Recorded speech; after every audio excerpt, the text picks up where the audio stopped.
I'm still in the why did I do this phase. I was trying to grow my hair out, but it hit that floppy stage and I wanted just a little trim, a little texture. I picked out a cute picture of a woman with gray hair, kind of like mine, but it sort of danced around her head. Desperation led to some questionable decision making. I admit it. So I ran into one of these random walk-in places. I'm not going to say which one. I don't need a libel or slander lawsuit this week. The core lesson: never let an old man cut your hair. He was probably a lovely guy, but my hair did not survive the encounter.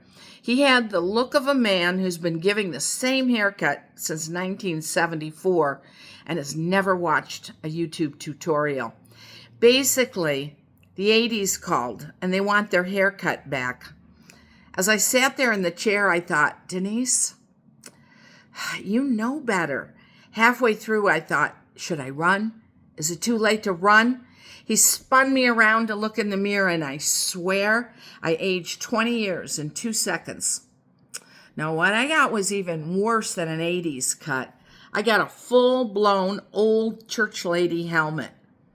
Actually, the 80s cuts had their era, but church lady helmets, they're eternal. They're the haircut that time forgot. A year ago, I finally grew out all the brown, the hair color. After 30 years of coloring my hair, putting all those chemicals on my head, I finally said enough. Every haircut during that grow out phase was like a sad little ceremony. Bye-bye, bye-bye. Right after the haircut, I went into a drugstore for an eyebrow pencil. Somehow, on my way there, I ended up in the hair color aisle. All those boxes with those smiling women on the front who never had a bad hair day in their life, calling out to me, whispering, "Come to me, I can make you young again." I thought, for 12 measly dollars, I could turn this shit around, at least for a few weeks. But I didn't. Emotional adulthood won out. I have worked too hard on this silver hair to look like I'm on my way to the bingo potluck with a casserole. I've had a lot of good haircuts over the years. My hair is thick. It has pretty good body. I always take a picture of what I want with me. In Querétaro, Mexico, a year ago, I ran into this stylist with hot pink streaks in her hair. It was a little intimidating, but I knew she wasn't going to give me a church lady helmet. No way. She spoke absolutely no English. Thank God for Google Translate. She cut off the very last of the brown. Bye-bye. It was cute. I took a few selfies with my Ray-Bans on. Cute. Then in July, I got my hair cut by a lady in Budapest. It was short, snappy, and on point.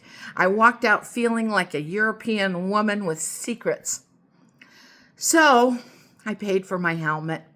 I turned to walk out of the walk-in salon, trying to hold the last shred of my dignity. A sweet little older woman walked in behind me. She looked, smiled, and said, "I love your haircut."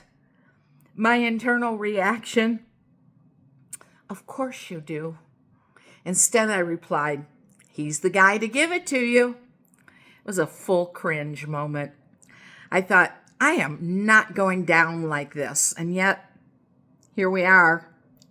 The stylist in Querétaro with the hot pink streaks would have never done me like this. So here I am, living with a serious old church lady helmet, resisting $12 box dye, accidentally inspiring the elderly. We're doing emotional adulthood today. In closing, plan for future happiness. Get your hair cut. In a few weeks, it'll look great.